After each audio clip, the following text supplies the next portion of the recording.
केंद्रीय गृहमंत्री अमित शहा महाराष्ट्र दौऱ्यावर शिर्डीत साईबाबांचं दर्शन घेणार, कारखान्याच्या विस्तारीकरणाचं उद्घाटन तसंच बाळासाहेब विखे पाटील यांच्या पुतळ्याचं अनावरणही करणार।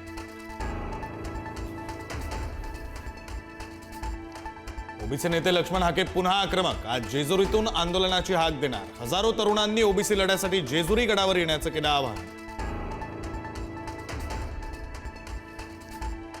रामदास कदम उद्या मुख्यमंत्री फडणवीसांची भेट घेणार, बाळासाहेब ठाकरेंच्या मृत्यूची सीबीआय चौकशी करण्याची मागणी। उद्धव ठाकरेंनी हाताचे ठसे घेतल्याच्या आरोपांवरून रान पेटलं। नाशिक महापालिका जिंकण्यासाठी शिंदेंच्या शिवसेनेची जोरदार तयारी। आज शिंदे नाशिकमध्ये मेळावा घेणार, तर याआधीच भाजपचा 100 पारचा नारा।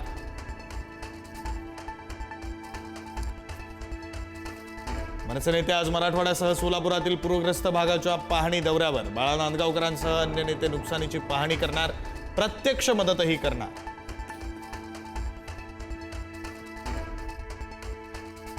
सखाराम बाइंडर नाटकाच्या पहिल्या 10 प्रयोगांचे पैसे पूरग्रस्तांना देणार, अभिनेते सयाजी शिंदे यांची घोषणा।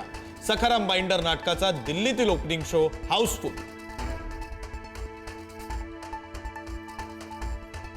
पुण्यातील लोहगावमध्ये स्थानिक आमदार आणि नागरिकांमध्ये मोठा वाद। वडगाव शहरीचे आमदार बापू पठारे यांचा स्थानिकांशी वाद। पठारेंच्या चालकाकडून स्थानिकांना मारहाण झाल्याचा आरोप।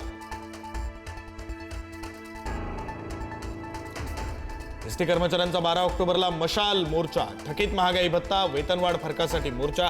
एसटी कर्मचाऱ्यांची 4000 कोटींची देणी थकीत, तर 13 ऑक्टोबर पासून एसटी कर्मचाऱ्यांचं बेमुदत ठिय्या आंदोलन। बुलढाण्यातील संग्रामपूरच्या वनबीर गावात देवी विसर्जन मिरवणुकीला गालबोट। अज्ञातानं विसर्जन मिरवणुकीवर दगडफेक केल्यानं वादात गावात पोलिसांचा बंदोबस्त। अमरावतीच्या मोझरी गुरुकुंजमध्ये राष्ट्रसंत श्री तुकडोजी महाराजांच्या पुण्यतिथी महोत्सवाला सुरुवात। पहाटे 5 वाजता तीर्थस्थापनेनं महोत्सवाचा प्रारंभ। 12 ऑक्टोबरला गोपाल काल्यानं महोत्सवाची सांगता।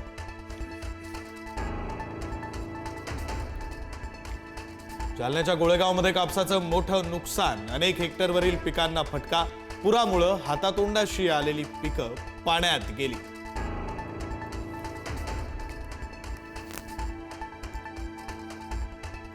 चक्रीवादळाची तीव्रता आणखी वाढली। 7 ऑक्टोबरपर्यंत पालघरसह मुंबई, ठाणे, रायगड, सिंधुदुर्ग या जिल्ह्यांना सतर्कतेचा इशारा। समुद्र किनारपट्टी भागात वादळी वारं वाहण्याची शक्यता।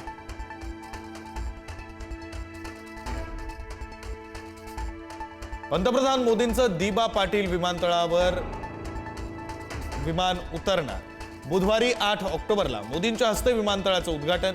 पंतप्रधान मोदी 2 तास करणार विमानतळाची पाहणी।